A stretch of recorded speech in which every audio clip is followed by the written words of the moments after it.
fight. We don't have to kill. Everybody in the whole wide world really just needs to chill. No, we don't have to fuss, no. We don't have to fight. We're in it. We're in it. Great. Hello, and welcome to Just Chill with Oliver George, episode 6, I think we are now. First off, because I forgot this in the last one we recorded this morning, if you want to contact us, if you have a cool idea for a guest or you want to give some feedback or whatever, just write to justchillpodcasting@gmail.com. And I'll hopefully maybe read it on the next show if it's cool enough. Great. Yeah, so I wanted to introduce the guest here. This is the first random guest. I wrote down on here first rando. Because I wanted to reach out. Initially, I'd done a few episodes and it was like, oh, just go for stand-up comics that I know because I knew it would be good content. Yeah. But I really do want to start branching out and getting just like all walks of life and people teaching me about different things I don't know about. Yeah. And, beyond just comedy. Yeah. So you were the only person, though, which this actually meant a lot to me. Okay. I wrote a big blurb, as you saw. Yes, you did. Because I wanted to inform people, you know, and give the lowdown on things like the dog allergies potential and stuff like that. Yeah. But at the very bottom, I listed that email that I just told people they could contact. Yeah. And you were the only person that actually emailed me through. Oh, man. I was looking at a bunch of the messages that you were getting, and there was like this one guy who's like... marijuana and podcast, hit me up, brother. And I'm like, well, there's an email there, brother. You can hit him up too. I talked to him briefly. He did seem like a fairly interesting dude and a nice guy and all that. Yeah. But yeah, I really respected your form of just being like, okay, you clearly read the whole thing. Yeah. And I don't know, I'm just trying to get all my stuff related to this show coming through that email, you know, as a single channel. So it was just nice in that way too. But then beyond that, I read what you wrote to me and you seemed just like a really interesting dude. You know what I mean? So I hope so. Oh yeah. I should tell you his name. Drum roll. Are we allowed to swear on here? Please. Yeah. Who the fuck my God, that's I? hilarious. Yeah. Okay, now I have so much to talk about. Everybody talks about that first. Eh? Nicholas Maillet is how I would say it. Yeah. Close enough. Yeah, I just say Nick Maillet. But just to let them totally butcher. Yeah. You know what? When I'm talking to somebody in like a business sense, I'm like, yeah, my name's Nicholas Maillet. And then the second I meet them, I'm like, you can call me Nick. Anytime on email, I'm always Nicholas. Yeah. And, hey, it was me last time. No worries. No, this is so I didn't get a parking ticket. Oh, nice. Earlier. Thinking ahead. Yeah. Yeah, exactly.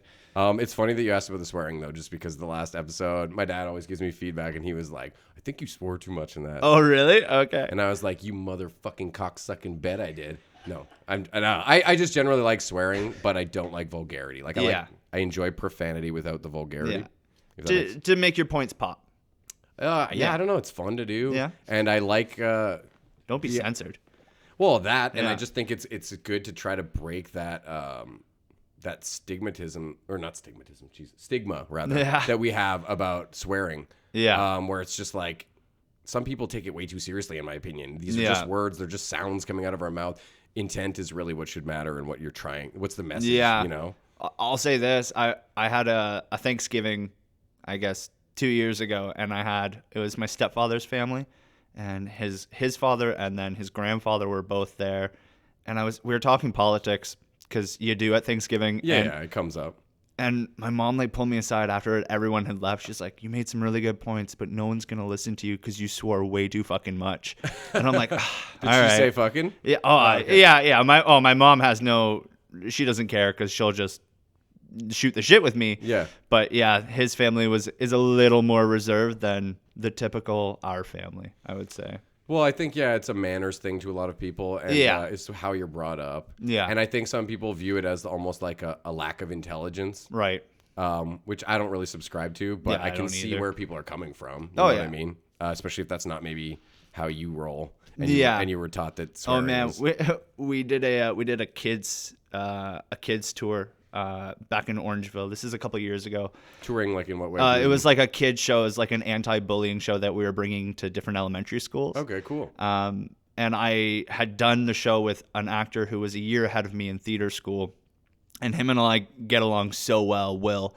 And he he has like kind of no filter, like none whatsoever. And I would have to stop him all the time because he'll say cunt, pussy, ass liquor. And I'll be like, dude, there's literally 4-year-olds in the next room. Yeah, We're that just can in the get change. awkward. And I'm like, come on, man. Like, they're still kids. And there's 3 of us and we were always giving each other shit for swearing. And I guess that's the line too that I was after my dad had made those comments. I Yeah. started thinking about that profanity versus vulgarity, and even Yeah. some of those, while they're swears, what you said, like if someone says cocksucker or ass liquor or something like Yeah. that, they're funny, but like to me, I appreciate those less. Yeah. I like just my simple fucks and yeah. that kind of stuff. Yeah, But- absolutely. And here we are To each their swearing own. Yeah. the entire time. yeah. Yeah. Well, it's cool because everyone has their own kind of degree of like what constitutes like bad or Oh, yeah. acceptable. It's weird. Yeah. And that's the part I find really silly is that like people will be like, "Oh, I'm fine with the word fuck," but then someone says cunt, and it's like the end of the Yeah. world. Like, well, they're both just. Oh, well, words. yeah. That's like probably anything that's a racial slur I'll stick away from, but Oh, anything well, that's else, a yeah. whole other ballgame. Oh, yeah. No, but I mean, like, but the word I just used, I probably shouldn't Yeah. say it too many times. Yeah. But I don't know. It just seems like it's just another word for a body part, and we have many other ones. But Yeah. for some reason, people like really Oh, hone yeah. in on that. But like not in There's a the UK, right? Yeah, in the exactly. UK It's or the like opposite. Australia, like anytime anybody or a comedian you hear, it's just like Yeah. part of their vernacular more than such a fuck. cunt. Yeah. Yeah, I mean, you're such a cunt. Yeah, it's very Yeah, common. and weird. it's way more fun to say in a British accent. Most things are, but especially that word there. Yeah, well, doing a British accent I find is crazy because there's so many different like versions of what a Yeah. British accent could be. Oh man, this You know? past year alone, I did a show for the Ottawa Fringe Festival, and my character in the show was an original play called Happy Birthday Claire, by Valerie Cardinal. I feel like I should be saying names. No, every for single sure. time. Yeah. Give But yeah, it props was an where due. original play, and originally this character was just an alien-obsessed fanatic, and his girlfriend leaves him halfway through the show, and he's also like a Playboy underwear model, and an alien shows up and all this What a stuff. life. Oh yeah, and then through the rehearsal process, I remember on a photo shoot before we had started rehearsals, my director, he was taking our photos for the promo material, and I just was in an outfit. I'm like, oh, I feel like I'm very South Londoner today. Like I had a beanie on, a really long t-shirt, like nice that vibe. sneakers. Yeah, I was like, oh mate, it's so good. Yeah, bruv. Like, and he was like, can you do that accent for the show? And then it started off as a joke, and then nice. 3 weeks later, we did our first rehearsal. And I was like, hey, man, so I know you might have been joking around about the character being British, but can I just try it? He's like, I've been practicing. Yeah, I love doing That's accents. kind of cool that just organically. Yeah, and then halfway through, we came up with a better joke. I'm actually lying to my girlfriend that I have this accent. I'm actually Canadian, and I drop the accent halfway through when I fall in love with this alien. Oh, you and then layered it. Oh, yeah, and it got Crazy. weird. It got weird, and she asked me, she's like, wait a minute. Where did your accent go? And I'm like, oh shit. I'm actually from Northern Ontario this whole time. I'm so sorry. We met when we were drunk and you thought it was funny, and here we are a year later. I didn't know how to tell you. Oh wow. And then she cuts me off and the play continues. That was But it planned like, in though. That wasn't. Oh yeah, improv. no, Okay. she wrote it in, which is the great thing about Nice. doing an original show, is to have the writer in the room and just be like, hey, you okay with this? She's like, yeah, let me write it in and write it how I want it, and then we go from there. And it, You know? it went. And it well. worked. It was my favorite part of the show, is like when people thought I was just getting really shitty at the at the accent as we went along, and then there's the line about, and don't think I didn't notice your accent, and then it all comes together like 40 minutes after the show starts. That's awesome. And it was like just a fun little thing that layered into the show. Yeah, really yeah. It nicely. develops as you go. Yeah. That's really cool. Yeah. Man, yeah. So we should say, I guess, that you're clearly an actor. Yeah, I do a lot of performer. that stuff. Yeah. You do film and theater. I though? do, yeah. Okay. Yeah. Because you found me on the Ottawa Filmmakers group. Was that it? Yeah. Well, I mean, ideally, I didn't know where to post because Yeah. I wanted to try. I and only get... found it because my friend commented on your post to be like, hey, my friend Nick did a podcast with his friend recently, and he's really good, and you should I get talked him to your on. friend. She was Yeah. actually Trin? really nice. Oh, Yeah, she's she was super amazing. cool. She's the sweetest person. Her and I did a film back in February, just a short, something like super short for Carleton U, like graphic design students or something like that. Okay. And I just played her husband who died after 5 minutes of I think like a minute of screen time, and it just shows all these flashbacks of us being in love, and then she gets a text that's like, he's dead. And it's then she's a widow. And then she's a widow. Damn. Yeah. No, she was very, very nice. And thank you if she's watching this, because she's one of the few people who subscribed. Subscribe to the channel, people. Anyone watching this. We need subscriptions. Yeah. Not for making money or anything, but just for my own self-worth. Yeah, exactly. It's like, I'm 4 subscribers up today. It's a good day. No, it's not that bad, but like, you know, you want to at least see growth. And I see a lot of views, so I'm happy about that. But it's just nice to see people click the button and be like, absolutely. You know, I want to see more. Yeah. I'm starting to do more clips and shit too. I thought that would be a good. Oh, that's a good way to get it out there too. Well, because not everyone always has the time, right? Yeah. To sit down or. If you're just scrolling through and be like, oh, what is this 15 seconds? That was really funny. And then go watch the whole thing. And then you might actually, or tell your friends or share it or whatever. So, but yeah, man. So you're an actor. Would you say you're primarily theater or? So yeah, right now I'm primarily theater. Like I went to school for it. I've been doing it for about 10 years now. Nice. I just started to get into the film scene probably within the last year. They taught me like on film acting at college, which was Humber College out in Toronto. Finally had the chance to like use some of that. Yeah, and then I came home to Ottawa I've only been here for just over a year, moved back home. Okay. And I was like, all right, well, I know nothing about the theater or the film people here. I never, when I lived here, I never got involved in anything other than like one community play back in Canada. Yeah, so you're like an outsider. Yeah, and I was like, okay, how do I get involved? And I joined all these networks, and then the Ottawa Filmmakers Facebook group, which is crazy. It's huge. And I started meeting everyone, man. Like anytime somebody has a posting up that may or may not be for me, I'm always messaging and be like, hey, how can I help in any sort of way? There's a lot of activity. Yeah. That's why I put that thing about the podcast out there, because I didn't really know where to post. And then I was like, I know there's interesting people doing film stuff. Yeah. And I know they know interesting people and so forth. So it seemed like a good enough. Every day I'm hearing about a new film festival that's coming to Ottawa. So it's like really exciting, because I thought, honestly, there wasn't going to be a lot out here, but I'm getting more work out here than I ever did in Toronto. It's growing, I've heard too. Yeah, like the casting agencies. Because it's just starting, and you can get into it right now, where it might be a little closed off in Toronto, but Ottawa's like flourishing and letting people. It's like on the up and up. Yeah, they're trying out new things, you know. That's what I've heard. I know there's one big company, Smythe Casting, you know. Yeah, I've used them a couple of times. Yeah, I've done like extra shit here and there. Yeah, bits, but they're I think the biggest one, I would say. I think they're the biggest casting agency in the city. Yeah. And they do like I really wish I knew more about them. I've worked with them twice. Yeah, twice now. I've worked with them twice, and they're bringing a lot of really cool stuff. They do a lot of background, I think, is the primary like what they're going for. I think that's most of the posts I see, like at least on the Facebook pages and stuff. It's just looking for a background. But I got a gig through them. That I think it was through them. They were involved for sure, because I saw Ilona Smythe at one point during the shoot.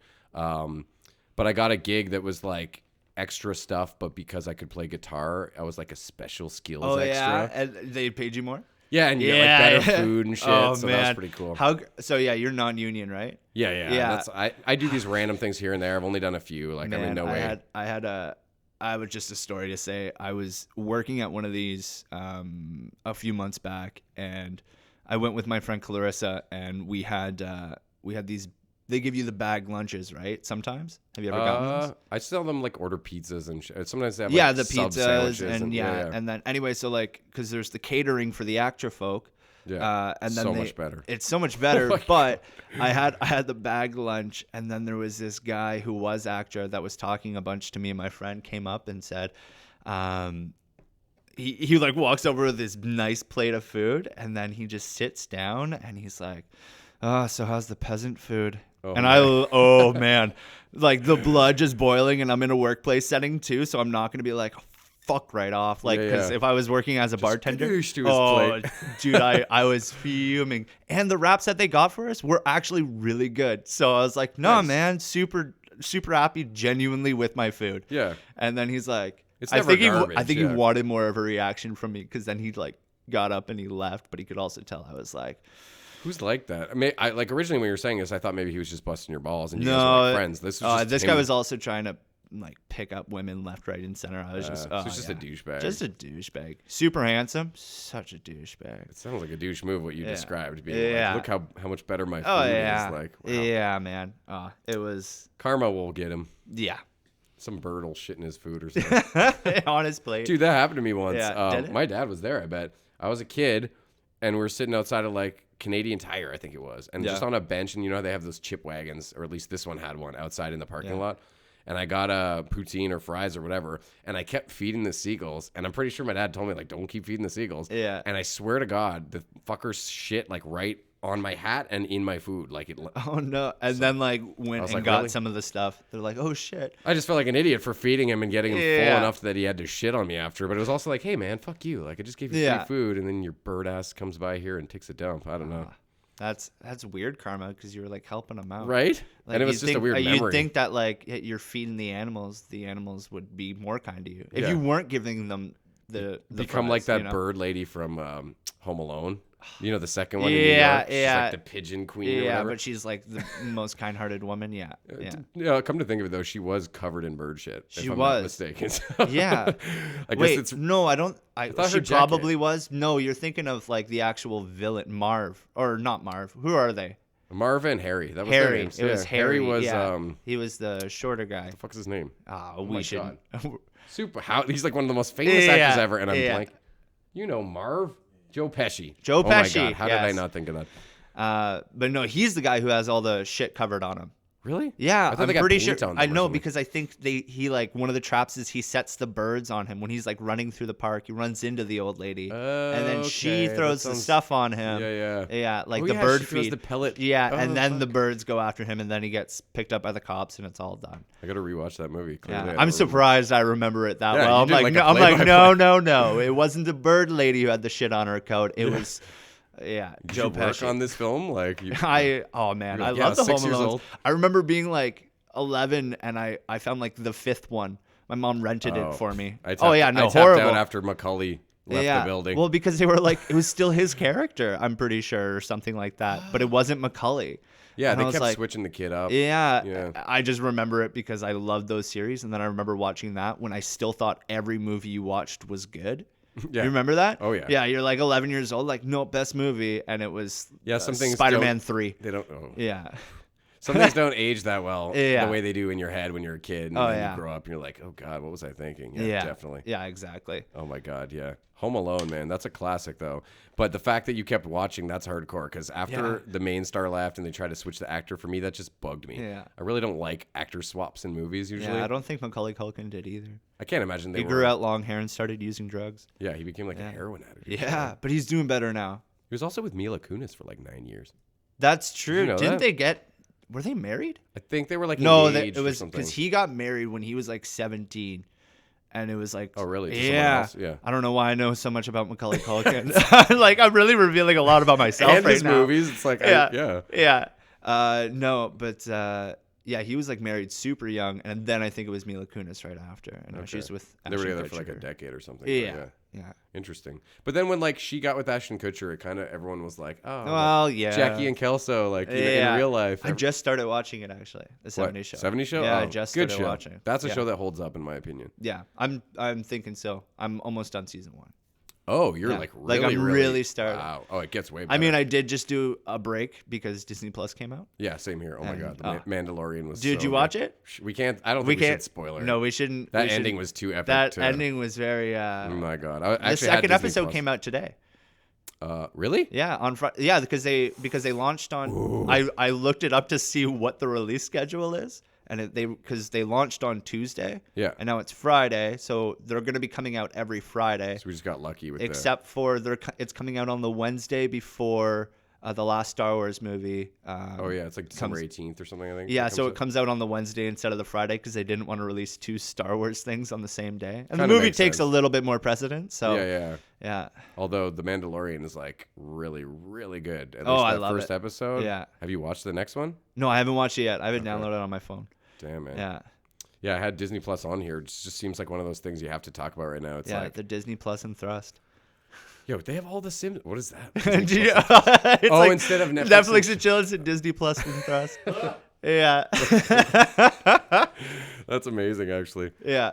That's like a meme or something, I'm guessing. Yeah. Oh man, people are too quick on memes. Oh, people wait for the new popular thing. They're like, there's people ready at their keyboards. Like, oh, they're just looking at the Twitter, what's trending on Twitter. Dude, if half of those people, I imagine if they went into like stand up and like just actually put those efforts. They probably do, man. They probably do really well. They're probably just doing like open mic nights, and they're kind of viral on. Yeah, hopefully Twitter. Well, I know some stand up comics that do memes and yeah. They have like wars online with each other. Oh man, it's making great. fun of each other's memes. Wait, it's pretty entertaining. Did you know? Have you seen that meme with it's like the cat and the white woman just like pointing at it? That's all over the place. So do you know that cat's from Ottawa? Really? Yeah, I just found this out on a Vice article, and now there's like all these CTV and CBC stories coming out about how this cat, I think he lives in Canada, and he has over 1.1 million followers on Instagram right now. Okay, so yeah, that's insane. First of all, yeah, he's like the next grumpy cat, I guess. Oh, he's surpassed. Wow. Yeah. Yeah, that cat. I think most people probably know what you're talking about. They must. It's everywhere. Yeah. But what is that taken from, other than the cat maybe being from Canada? I thought the two shots were from like a show. No, they're completely separate. I think it's like a housewife, one of those like housewives of like California. Atlanta, I don't know. Yeah. I watched it with my mom a couple of times, like a lot. Admission. We've been watching a lot of RuPaul's Drag Race. Kelly's super into it, and I gotta say, it's super entertaining. Honestly, I've seen like a couple of episodes just with friends, and I don't know why I don't just watch it myself because it's too busy with the really 70s show, I entertaining. guess. I don't know, but I'll hop on it eventually. Well, there's too much content out there, right? Like, how many seasons are there? Oh God, I think she just finished season 10 or something. And then there's like the British UK one, and it's really funny though because the thing I love about it is RuPaul. First of all, really great at just like being on camera, and delivering and everything. I've seen all the memes, and I never say no to say he or she though. I guess he still identifies as a guy just in drag, right? I would assume. I have no answer for because they say girls when they're dressed up. They're like, okay, girls. So I don't know. It's very confusing in that sense. But I love that he always has this really deadpan, serious delivery. Yeah. Even though the lines he has to say, he'll be like, "Cutie, that beauty was a booty," or like that kind of shit. Yeah. Where it's just like really, really.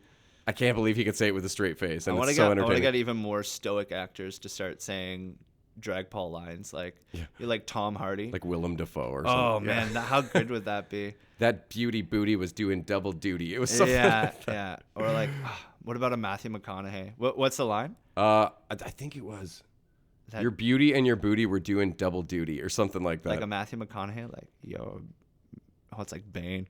Your beauty and your booty were doing just fine. Is that we're doing double duty? Yeah, we're doing double duty. You just switched to Bane last minute. Yeah. I was like, I thought it was gonna be Matthew McConaughey. They're interchangeable, it seems.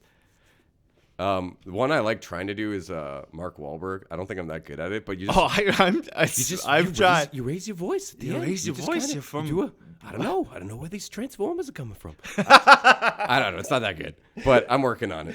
I don't know where these Transformers are coming from. These robots, they just keep coming out of nowhere.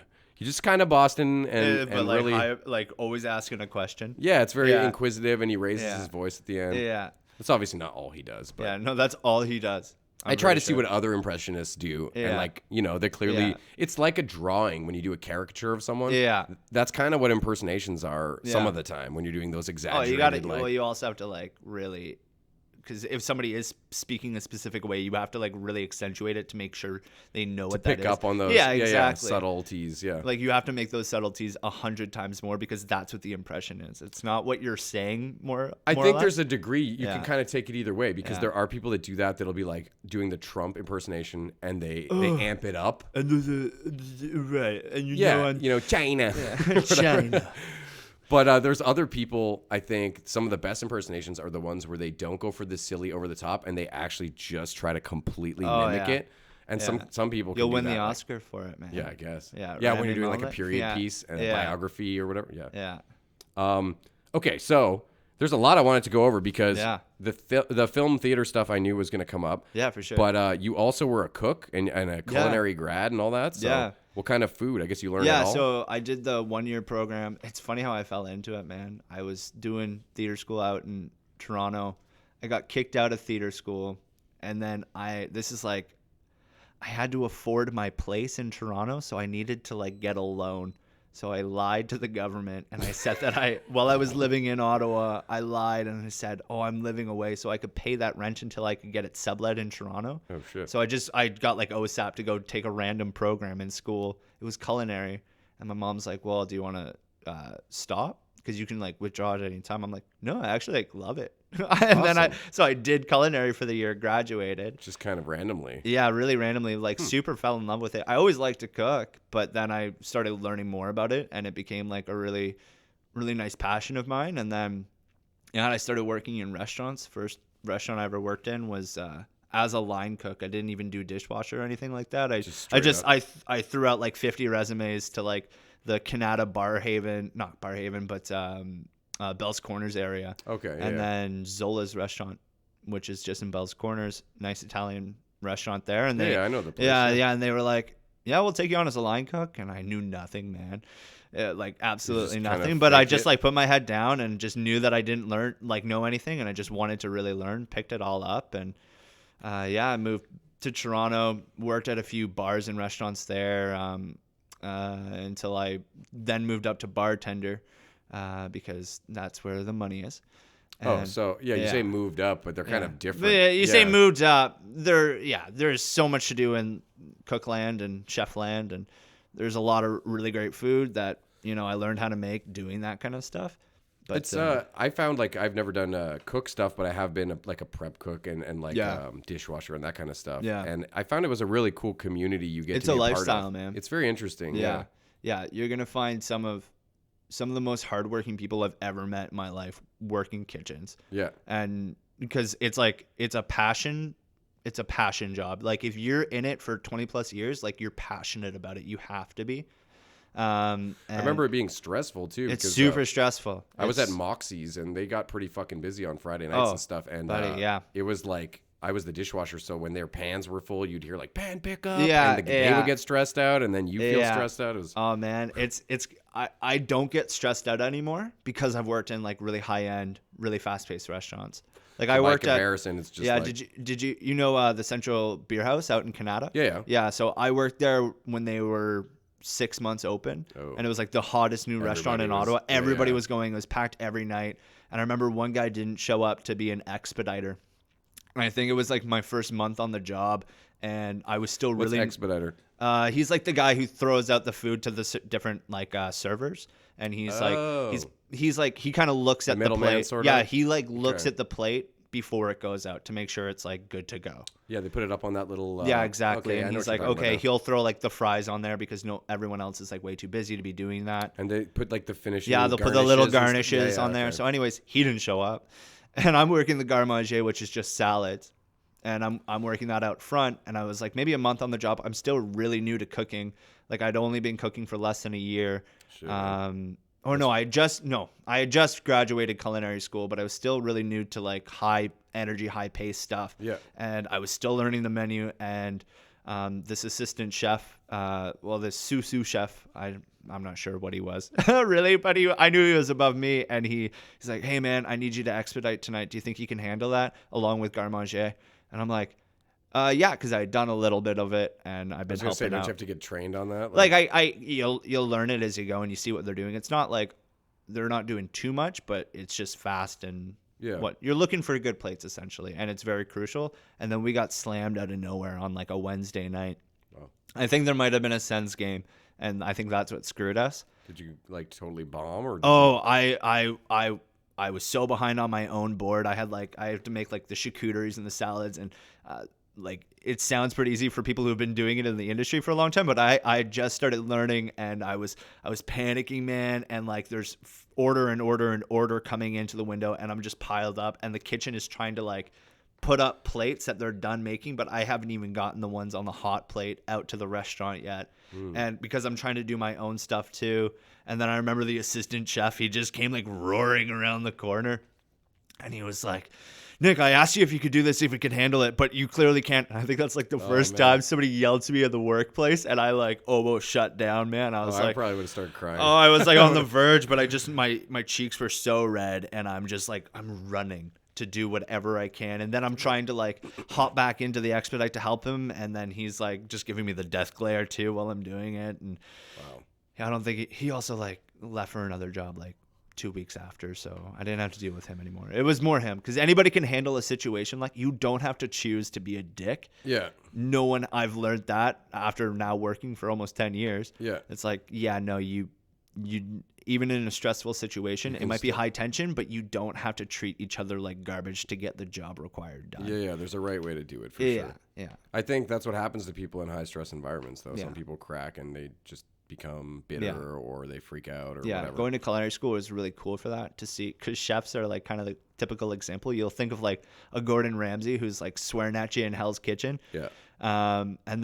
But like I went to culinary school, and there's some chefs like that teaching you, but there's some chefs who are completely the opposite and who are just like super mellow, even in a high stress environment. They're working quick, you know what I mean? Yeah. It was great to see how a kitchen can be run by both personalities, and I clearly like the calm, cool, collected chefs a whole lot more. Yeah. Well, I found too there was a real like a dichotomy between the front and back end staff in a restaurant too. It's almost like it's a quiet war. It's a cold war going on. It's like being at camp and they're like from different like different bunks or whatever, and you've got a bit of you have a common understanding because you're on a unified front overall to be running the restaurant together, but there's definitely like a different vibe because your responsibilities are so different, and it just becomes kind of like little cliques. Oh man, I remember I worked at this restaurant too, and I felt that a whole lot, because I remember the server staff and like the bartenders, the servers, they got to come in, and I think we were only open for half day. There was a couple that had to work the restaurant, but the rest of them got to go on a field trip to like Calypso.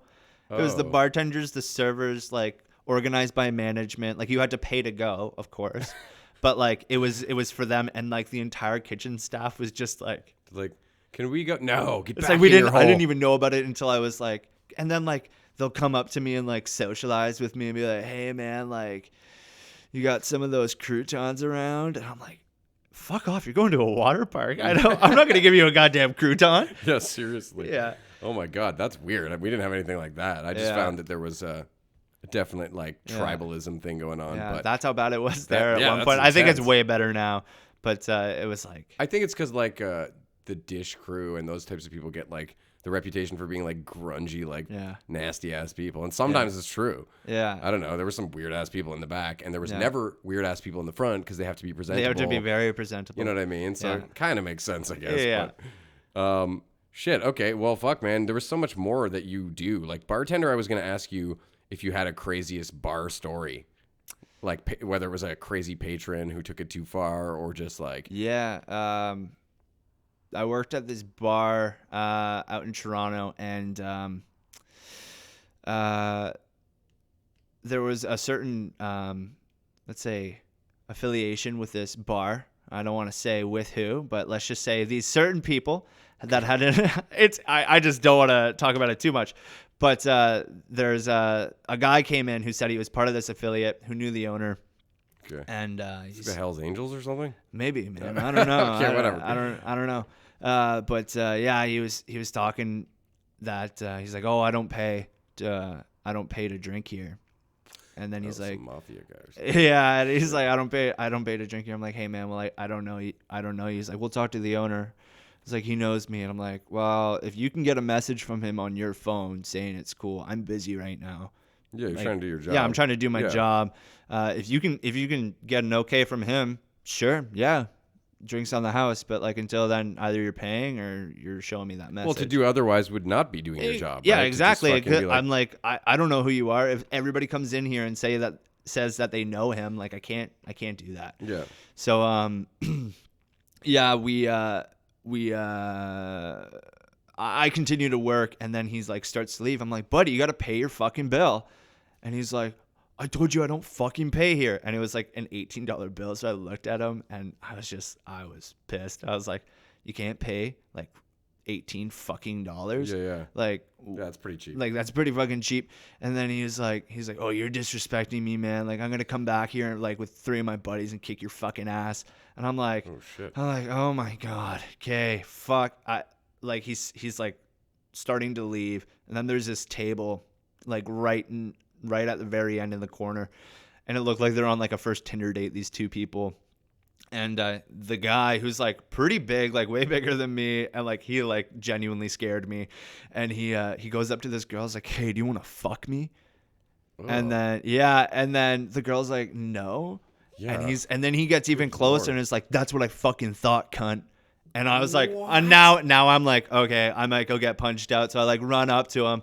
I like put my hands on him and I just start pushing him out the door. And he's like throwing elbows, and I push him out the door. I close and I lock it. And I'm like, okay. What the fuck is wrong with people? Yeah, man. Anyways, like, and yeah, no, he never showed up with any of his buddies. But like, that was definitely, we've had, the bar I worked at was like pretty crazy. And a lot of fights and stuff.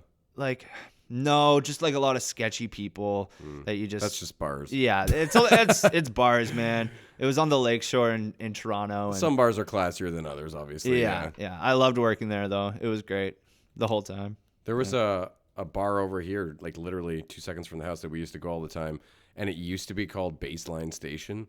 And back then it was pretty sketch, and like it was an okay place. Yeah. They used to let me practice comedy when I was like had done it like 3 times or whatever. Sure. And you know, we knew some people there. It was all right. They had some shows sometimes, but really small. And for the majority of the time, it was like the regulars, and you didn't want to be around them. They're like just really gross people and rude people all the time. And now, since then, they've given it like a facelift. I don't know if it was new owners, but now it's like a pinball arcade place, and it looks. I haven't been there in a while, but it looks amazing now. Yeah. Anyways. I don't know why I mentioned that. No, yeah. Some bars just have sketchy bars, man. Yeah, it was a nasty vibe. Yeah. You mentioned briefly there, but I did really want to bring this up because you said that you work as a youth advocate for an anti-bullying organization, I guess would be the right word. Yeah. I'm assuming non for profit it's a company that just started. So over a year ago, actually, this is why I moved back to Ottawa, and it's like it's going to take a huge turn here. Okay. My little sister Hannah Mae, she passed away. Oh, jeez. Yeah, she was. Yeah, that's what I mean. It's going to be a big turn. It's going to be a big turn. But I have no problem talking about it because I think it's really important. She was struggling with a lot of mental health issues, extreme bullying. And then there was a lot that happened that night. But at the end of the day, my family came together, led by my mom, Tasha, and my stepdad, Shane. They started to create this company called Hannah's Heart. Okay. And that organization is based in the Renfrew area.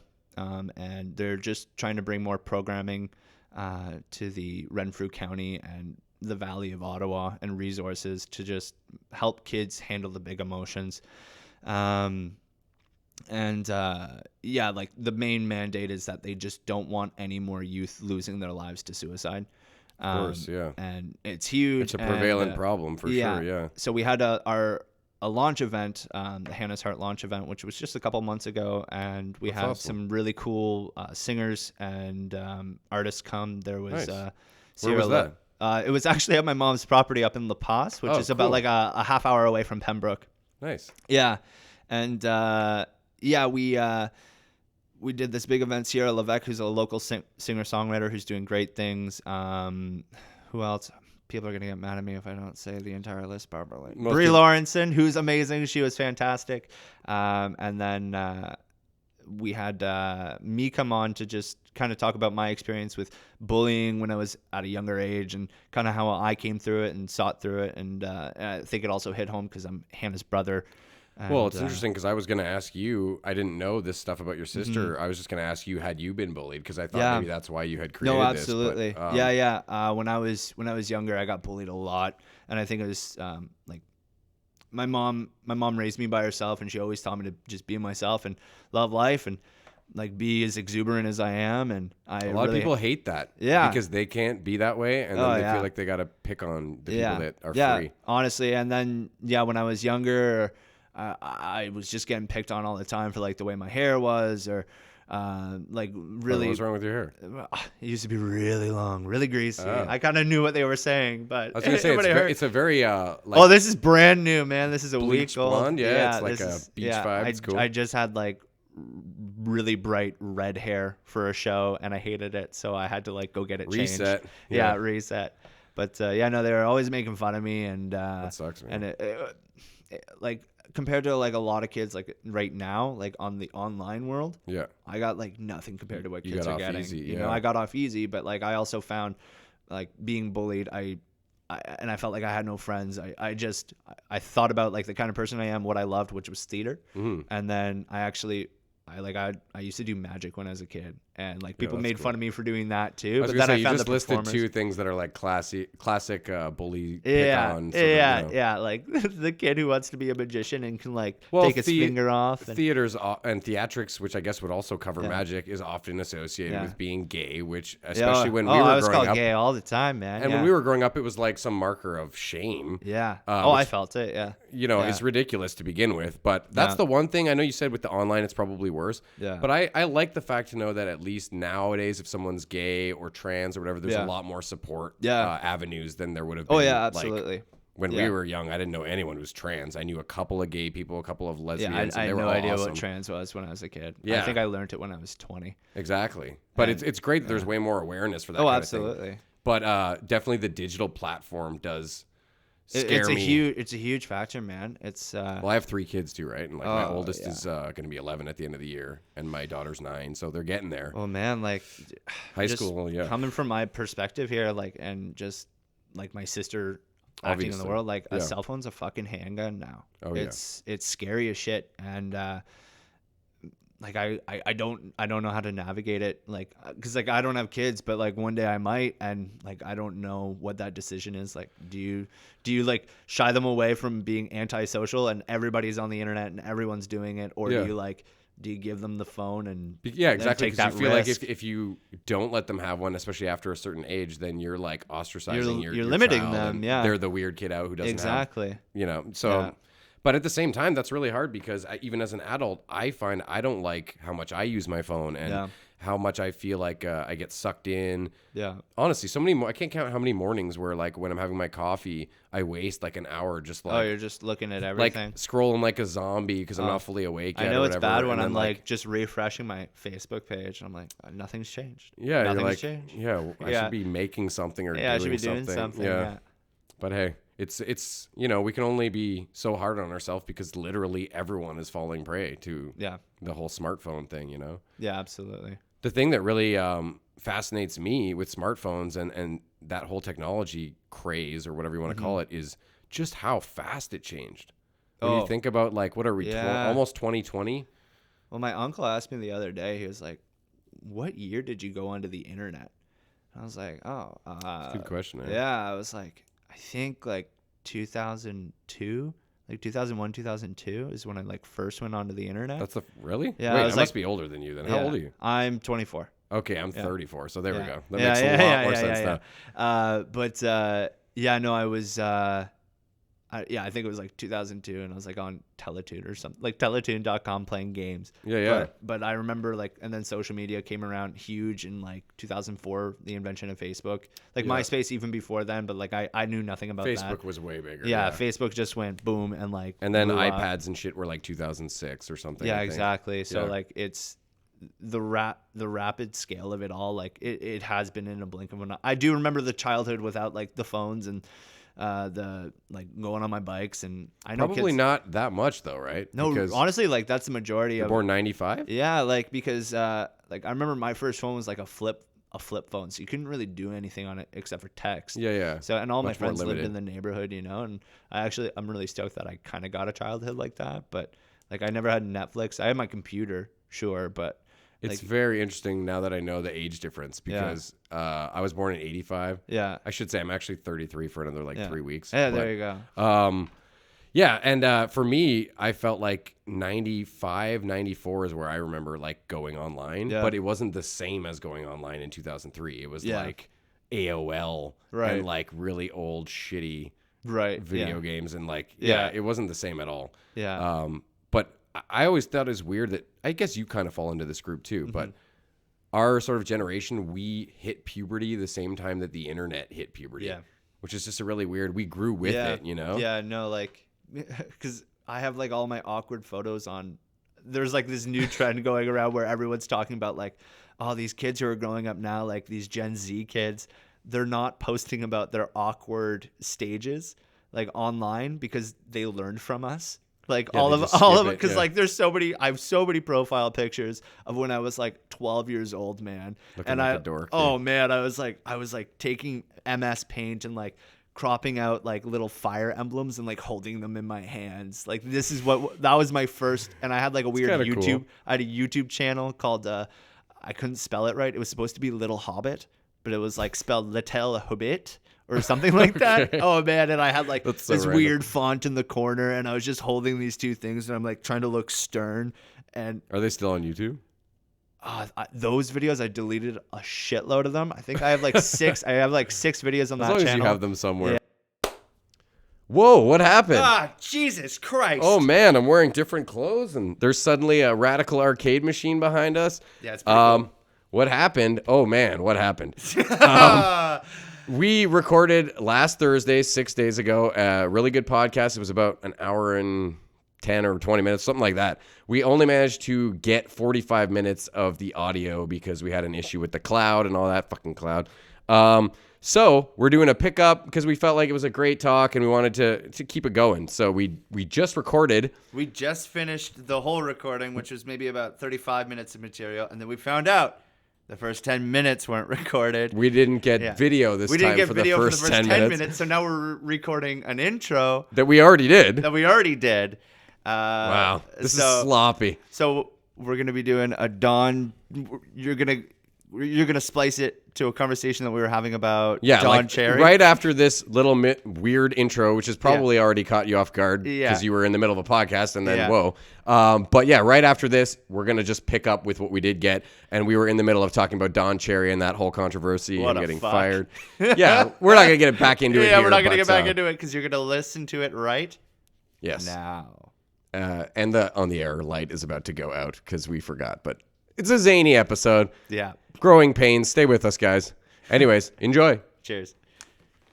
Time for him to go anyways. Mm-hmm. But like just to think about it with a little bit more perspective because we now get to look back on these events and judge them. So if the events could have been thought out more, the judgmental period, I think, is a bit easier for Canadians to navigate. You know what I mean? For sure. But like you said, I think it happened a little bit too quick, but ultimately I think it's the right decision. I agree. I think that no one's really going to be sad to see him go, but it may have already been overdue. Like you were saying, like the guy's 84. Most people when they're 84, they don't do that much. I mean, I guess it depends on the person, but going out for the day is a big deal. Buddy, I think you got millions of dollars. Just retire. Well, but that at least shows that he was really still passionate about it, or he just loves the limelight. Probably both. And I know he loves the country. I know he supports the troops. He went out on tour. There's that side of it too, there's a lot of great stuff I think the guy has done, and I don't think this should paint him in the absolute worst picture. But the root cause is, I mean, he's always said stuff, whatever's on his mind, right? What's on his mind and non-apologetic. But the root cause is there's no need for him to be bringing up something that's no doubt going to be controversial in relation to Remembrance Day when you're hosting a fucking hockey show. We're not talking about the military. You're not a representative for Fox News here. Exactly. Don't give me your political opinion. I just want to talk about hockey. But that's what you breed when you let someone kind of just be this bombastic on-air personality and kind of gets away with whatever the fuck for decades. Not just a little while. This guy's been able to just do whatever he wants, and he knows that he always rubs some people the wrong way. Some people love him, but either way, he's always he's the face. He was the face of Canadian hockey for a very, very long time. Well, and Ron MacLean was kind of like his Smithers, making him a little less evil. Smithers. Yeah. But anyways, it's been. I find it interesting though that you say you don't understand how they're drawing a correlation between that and the Trudeau blackface because I mean it's two Canadian icons, I guess you could say, in race-related things. They're both white guys. Yeah, privileged to some degree, I guess people would say. Yeah. I don't know about Don Cherry. I mean, he's rich, so he's privileged to it. I think it's just. I think it was people found something on the people who supported him. I think this was just they're like, okay, how do we combat this horrible behavior? You know what I mean? And we elected this guy in. I think what happened with Trudeau, he was able to get there. It's different, right? Because he was able to get an apology out, and I think that's whole other thing. That's a fucking good point. Yeah, you know what I definitely. mean? Like he was able, and he responded to it very quickly, whereas Don Cherry didn't apologize for his statements. I think he made some sort of statement within a day or two after. Yeah, but it wasn't like he doubled down. He's like, I wouldn't have said it like that if I could really think of, like, well, you did. And he's like, but I do think that. I'm like, oh yeah, and he seems. Whereas like you can tell Trudeau he's annoyed is like, what too. I did was racist, and it was unexcusable, and I am very sorry. And then it's kind of things that he's been made fun of for. But he's like, and I also did blackface, and I did this, and he like admitted to black other hands. things. Yeah, he did full body, dude. Yeah, and he was like, I'm like, oh man, like that read to me as more of a guy who's like, oh, I'm gonna just air out all my stuff and say that it was bad. Yeah. Whereas Don Cherry is just unapologetic, and like that shit doesn't fly. To be fair, if he hadn't done exactly what he did, Trudeau, he wouldn't have gotten. Oh, and he wouldn't have gotten in. No way. Sure, like he had to. Shearer. We went, and honestly, I'm stoked that we have Trudeau over Shearer. You know what? I'll say it. Is it? You're not like it's not. You're not barred from saying who you voted for, right? That's just okay. Yeah, I didn't think so. Yeah. I didn't know it was one of those things you're not supposed to say like in a public way. But I actually voted NDP this year. Yeah, only because. I don't know. I wasn't super impressed by Trudeau and even the SNC stuff that preceded that. Yeah. The two scandals back to back in the span of like 6 months. I was like, okay, I think maybe voting for NDP was like was an exciting choice for Canadians this year. There's that. I mean? He's a person of color. He's a person. You know, he was very modern. He was like doing some TikTok video. He's still on TikTok. I have TikTok, and he posted a TikTok with like an Ontario MP, and they were doing like a TikTok trend where who are you? I am you. And it's just another guy in a job, and I'm like, oh, this is like really funny. I mean, like, well, he just seems like a chill dude. Yeah, he's super chill. He's from Scarborough. He's like, and his values seem really like. He's such a lovable guy, man, and like I really do believe that he's fighting for like just Canadians. He wants the right reasons. I don't see a flaw in what he wants to like put like clean drinking water for people who don't have it. Oh, the blank check thing. Did you ever see that where he was up in the First Nation reserve and where they don't have clean drinking water, and the guy is like, the reporter asked him like, you're just gonna write him a blank check for like however much money to like fix this problem? And then he like turned around and asked him the question. He's like, would you be asking the same question if this was Toronto or Montreal, Ottawa, Vancouver? Exactly. It's like, no, these are people who don't have access to clean drinking water. Why are they worth less? Why is this a fucking question? You know what I mean? Plus, if you treat your population well and put them in a place where they can like do well, that's good for everybody. Yeah. That's good for the economy. Support that's good. The people. You know? Just always support the people. Always. And he's a people person. What? Why did you say his name? Oh, Jagmeet Singh? Yeah. Is it Jagmeet or Jagmeet? I've been saying Jagmeet. I always thought it was Jagmeet. Jagmeet. I voted for the guy, and I don't even know how to pronounce his name. Yeah, that's okay, man. I mean, he was really. I heard a thing on CBC Radio where he was in Quebec, and have you heard this? Where the guy from Montreal, some old Montreal, clearly like an old white guy. Was it when he walked up to him? He said, "I think you should cut off your turban and then start looking like a real Canadian." And I was really impressed. And how he handled it, it was super amazing. How he handled it. He was just like, "Well, I think Canadians look like all types of things," and like I could hear him smiling. He's like, "I think you're wrong, sir. I think you're wrong, sir." Like agree to disagree, but I'm not just gonna hate you because you have that misaligned opinion, you know? Yeah, he was a very admirable person to watch through this entire election process. Yeah, with everything that was coming out. Yeah, I didn't really see. Hey, he didn't have any scandals. He didn't have a single scandal. That was pretty refreshing. Because Shearer was like, I don't know, man. I obviously am not going to try to speak from a huge position of authority on politics. Even when I go to vote, I usually find I'm like scared that I'm voting for the wrong person. I try to do my research, but you know what I mean? Yeah. But Shearer, I just go on like vibes, and I know it sounds stupid to a degree. I do a bit of research, but like I usually have pretty good like people vibes, and some of them just seem sketch, man. Yeah. And Shearer just seemed like that same vibe I got from Harper, that robotic like. Oh man, like I knew it was done. I knew right away I wasn't voting conservative because I don't think I really ever will for many, many years to come. Well, the abortion stuff and just their views on so many things. But like I think, what was it? Alfred Hitchcock has that. There goes any conservative viewers I might have had. Yeah. Like, fuck this guy. Oh, God damn it. Tribalism wins. Yeah. For the record, I'm not super liberal either. I hate voting. I hate how you have to pick one. Yeah. But anyway, sorry to interrupt. But no, I find we're always talking about memes on here. This is great. But meme is culture now. But it was they were talking about this technique that Alfred Hitchcock would use in his filming, where the lens would narrow down on the eyes and like it would be pointed down and they would be staring down, and Andrew Shearer would do this look in the House of Commons, and he was like looking at the camera just like all menacing, and he's probably just saying shit about Trudeau, like giving him shit about his vacations. Yeah, like when I see him, I feel like if you shot him with a shotgun, it would be like T-1000, just like liquid metal shit. Like, oh yeah, that. And I'm not advising anyone shoot Andrew Shearer for the record. For the record, I don't want to be like spurring someone to do something crazy. Yeah. But no, he definitely does not. He has a very I don't want to say inhuman. That sounds really harsh, but cold, kind of calculating vibe to him that just doesn't bring me in. Something super off about that guy. But here's what I don't understand: why, if you're the Conservative Party, why do they not try and find someone to be their guy in charge or the guy running or whatever that's a little more palpable to a mainstream audience, and still push their agenda secretly through that person, but someone with a little fucking flair and you know, pizzazz and whereas like, life in their instead body. of white bread, well, not just white. I'm not talking about no, skin color, I'm not. Oh, I'm just saying white? he's literally just white bread. He's fucking plain, boring, Jane, like. Isn't it weird though that boring is always vanilla? Yeah, white vanilla. bread? Hey man, we can be exciting. Yeah. Their man in the wings, Peter MacKay. Yeah. Oh yeah. A little more pizzazz. Is he cool? Pretty white. He's pretty cool, but pretty white. Yeah, if the Conservatives came out with like a funky like black dude as their running dude, that could be like the Canada's Obama or something, he would have won for sure. Yeah, honestly, they just needed a better candidate. I think the Conservatives probably would have taken it. Like you said, eh? Oh, I think so. Well, they think did have a lot of support. They did, like, because like I do believe. I wish I could just say these facts with knowing them completely, but I'm going to just say what I know, and they just might be wrong. But I'm pretty sure he got the popular vote.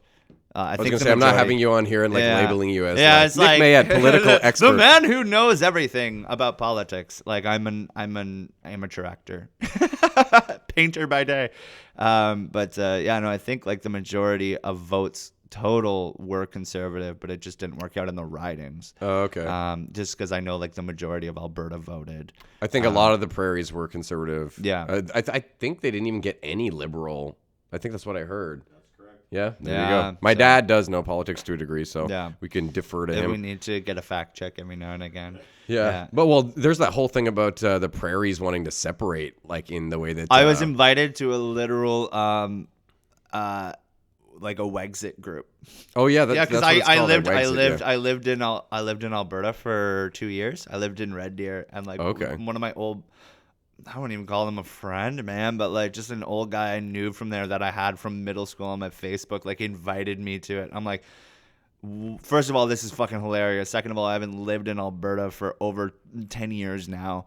And calm down, like sit down. Like so you don't think they should separate? No, absolutely not. Like it's different because we're not living there. We don't really know what's going on, because like I do think Alberta, from what I've heard of my other friends, like it feels like they feel really left out of the country right now. All the decision making is happening right now in Ontario, and I think just that level of separation, it's strong to feel like other out there, to be like, oh, we're the odd ones out. Yeah, definitely. I think that it's like I would obviously prefer Canada to remain whole, including you, Quebec. Yeah, we love you, Quebec. But I can understand where they're coming from, and for me, it's like just my OCD makes me go like, all right, but if you guys get out, you have to bring BC too, because it would just be way too fucking weird. It would just be a weird commute. Be like, the rest of Canada continues on the other side of these two. I mean, like Alaska, right? It's true, but Alaska's fucking weird. Yeah, Alaska's just that weird. The Simpsons have that thing where they win a free trip. They're like, you can fly to any state in America except for Alaska and Hawaii, the freak states. Oh, great, yeah. But yeah. Anyways, you actually were segueing perfectly into the next thing I was going to ask you about, which was painting, because you told me you were a painter. I don't know if there's that much to talk about with painting. But I was there today, right before I came here. I told my boss maybe 10 minutes before I left, I'm like, oh, I got to leave because podcast. Oh, wait, you mean like painting like. Oh, you thought, Kay. I thought you yeah, you're this artist. I thought you meant like you were a painter. I was talking about this literally yesterday, man. I was shooting the short film yesterday, and they're like, oh, so what do you do? Painter. I'm like, oh, that's really cool. I'm like, well, it's not artsy fartsy Picasso shit. And like, yeah, man, I have to say this to everybody because they think because I'm an actor. You're into drama. Well, because like I'm into drama, cooking, like very like art driven. Like I'm a very artsy person. So they immediately think like visual painting. Yeah. I'm like, no, I make walls look whiter. Yeah, you roller. Like I'm rolling, yeah. like I'm covered in caulking and white paint right now. Like, so how do you judge this room's paint job? I did all this, man. You did? Okay. We did pretty good. I'm looking at all the trim perfect. right now. The cut line is great. I don't see I any taped the ceiling shit out hits. of it, and I'm pretty OCD. Oh, you use so. tape? Okay, cool. Yeah. Yeah, I had painter's tape like everywhere. That's cool. The floor was the interesting thing because I knew. Oh, the floor is gold. I was gonna say it's like very James Bondy. Yeah, you know? that's like, a good, actually a good reference pull. Yeah. I don't know why I wanted it, but like it's weird. This whole room just kind of like, I don't want to say it came to me in a dream, but it's like I could just see it before it was built. Color, yeah. And then Kelly and I just kind of for a few months we kept working at it, chipping away. There was a lot of nights where I would just buy a bunch of beers and be like, all right, I'm fucking exhausted, but I'm going to just power through and get a bunch of work done. Because it's very physical, right? Like, oh, yeah. Oh, but I know it. My shoulders are loving me, though. Oh, yeah. Anytime I'm like, anytime I'm with someone new, they're like, I love your shoulders. Oh, really? You actually? Yeah. Like, I get the compliment, nice. and I'm like, that's great. This is why I'm in this job, I guess. That's like roofers, man. Roofers are always like. I honestly, like, I love Dax Shepard. You know who that is? Yeah, of course. Armchair expert. Yeah. I love that podcast. It's great, And I'm listening to it all the time, and he talks about how he was a roofer, and I'm like, kind of just like want to model my career after, like if I want to model myself after like somebody in Hollywood, it'd be like that guy. He seems so chill and down to earth. So chill, and like Kristen Bell's the same way. Really awesome. Yeah. And I just like, I kind of love. He's like, he helps me a lot, just like navigate the world of just being like really open with my masculinity and like going forward and being like, hey, it's okay that you were shitty as long as you're willing to work on it. Yeah. And like talking about really hard subjects and not being afraid to say your opinion, knowing that like you might just be completely wrong, but being open to something. As long as you can own up. As long as you can own and up apologize and just, like, when necessary. And then it's when you start to repeat the same mistakes that people go like, okay, boy, you cried wolf, you know? Yeah. That's how you get screwed. But I agree. Being honest is the best way to just progress and learn new things and connect with people. Yeah. And you have to be like okay with the idea that you might say something stupid or you might fail. Yeah. But it's terrifying in today's culture because everyone makes you feel like you're going to be like crucified if you say the wrong thing, right? Yeah. Like it's funny because now we're doing a podcast and everything's being recorded. So you're like, I automatically have like a little bit more of a hint in my brain, you know, like a little bit more of a switch to be like, just be very clear about what you're saying. Behavior, a little bit best behavior, but like still be true to who I am and not. I guess as a guest, you have to consider that more. Like I know I have, at least at this point, we're not doing any live broadcasts, so I have the ability to ultimately edit something out. It makes for maybe not as great of a finished product. Sure. You might notice the cuts here and there, but I don't really edit a lot for the most part. Yeah. And moving forward, I'd like to try to keep it that way, really open. But concept. because I think it's okay to say wrong things. I think because that just keeps conversations going and like. And there's always going to be people who only take a fucking soundbite and focus on that and choose not to hear the rest of the conversation. Oh well, like if we want to talk about it for like 2 seconds, because I follow Dax Shepard on Twitter and he like reamed out this company because he just had an episode come out with Amelia Clark from Game of Thrones. Okay, yeah, Dragon Daenerys. Queen. Yeah, Khaleesi. And I only watched the first 3 seasons. I know. One day I'll continue. I got them all on Blu-ray. Oh, really? I'll bring them by word, sometime. man. I'll watch them, honestly. It's a pretty good show series. from what I remember. But they were, because she was talking about her nude scenes. And this website just completely misquoted her and said that like she felt forced into doing her nude scenes. Oh, okay. And then Dax Shepard like went out and he was like, that's not the headline. This is not true at all. If you really want to see it, check out the episode. Do your research like this reporter did not do. Yeah. And then, but it was also cool because then that company like tweeted at Dax, be like, we removed the tweet and the article because what was represented was false. Very sorry. It's like slander or whatever. Yeah. At that And then point, Dax right? Shepard was like, very admirable. Like very admirable. Like I'm very happy that you did that. Like that's something to look up to. That you own your mistake. Yeah, that's a huge thing that I think a lot of people are lacking these days. Is Yeah. just being able to say like, "Yep, just ownership, man." it was dumb." Yeah, it You was know, dumb. I shouldn't do that again. Yeah. I have 12,000 tweets, but like I was off Twitter for maybe 3-ish years, and I just started getting back into it. And I think of the day, I'm like, what if I do a project that blows up and I start getting a little bit of like followership, you know? And I'm like, there's something in those 12,000 tweets that I was just I was a sad little boy, or I was like ignorant, and I was learning about the world, and there's something in there, man, that's just like gonna ruin me. And but do I have the excuse of I was 11, I didn't know, or should I now go through those 12,000 tweets and just delete everything?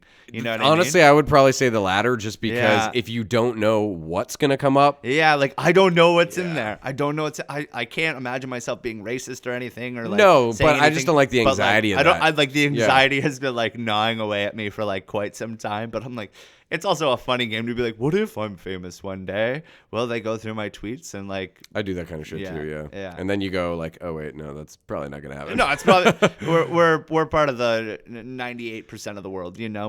We're dreamers. We're dreamers, but it might happen because there's always that 2% who are just dreamers like us, like Dak Shepard, man. And if not, who cares, man? Because if this podcast were to get super successful, that'd be fucking great. But if not, I still enjoy doing it, and making the room has turned what was once an unfinished basement into this chill place I want to spend. Super cool, man. Yeah, no, people should always do things because they love it. They should never do it for the end goal of And I didn't know I was gonna like it as much as I did, which is great too. I was kind of just did it on a whim, being all right, this seems like it could go somewhere, and now it's just, I don't know, a comfortable place, and people keep adding things to the walls when they come for the podcast. Yeah, so at the end I added a little thing right there, that green little offline. I was gonna say, I don't think it's on camera, but you probably couldn't see it. But there's something we won't up there. be doing that at the end of the episode because he already did it. Yeah, I already did it at the end of the last episode. That we'll just say we did record, but you can't see it. Yeah, exactly. Yeah. Well, and speaking of which, I normally, as people might know if they actually watch more than one episode of this,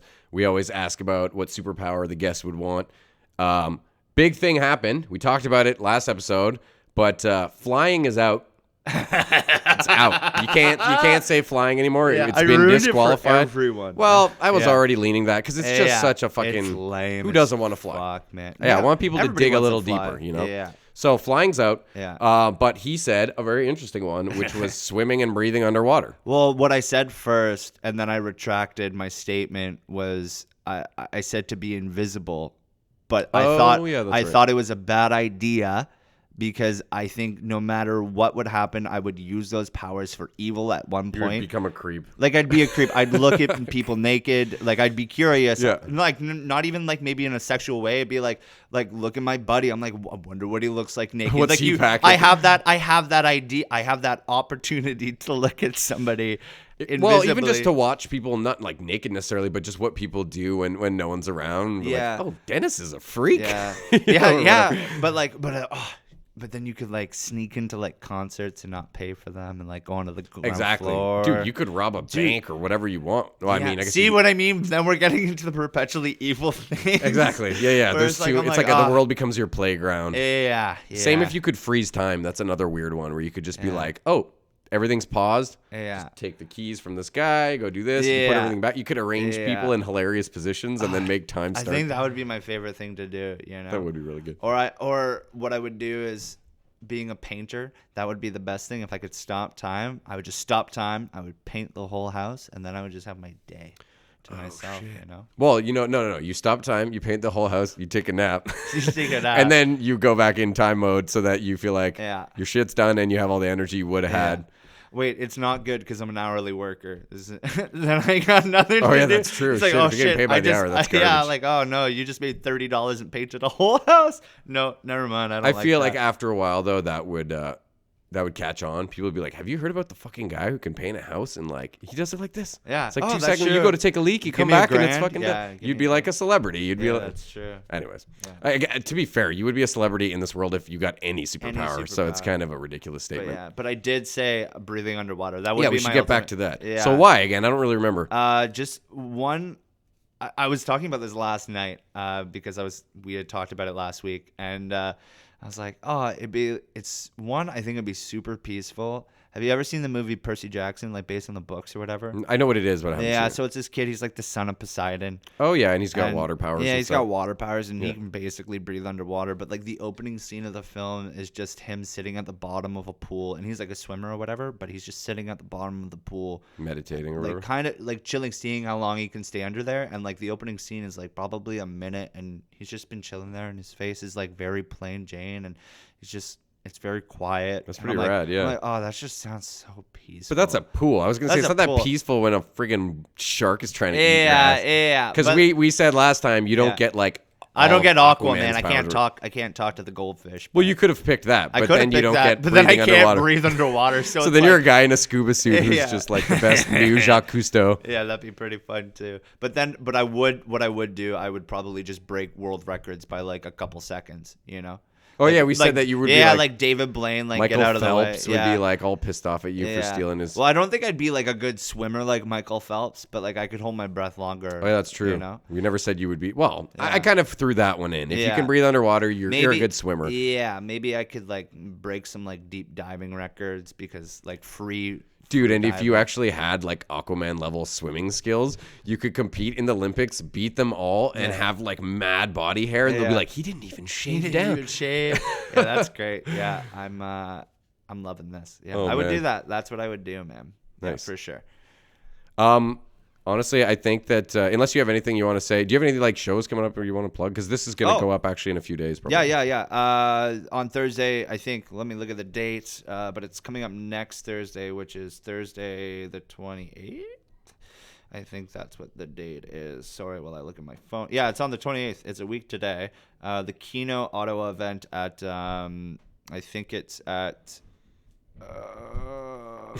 It's the longest plug God ever. damn it. I'm in a short film. I play a homeless man at the Kino Ottawa event. You can find the event on Facebook. Cool. It's at a brewer company there nice. that I just can't pull off out of my ass right now. In a week, go see that if you can, if you're in the Ottawa area and you caught what he was saying and can piece it together. Anyway, so high five again. Even though we cheers, did. man. And peace out, everybody. See ya.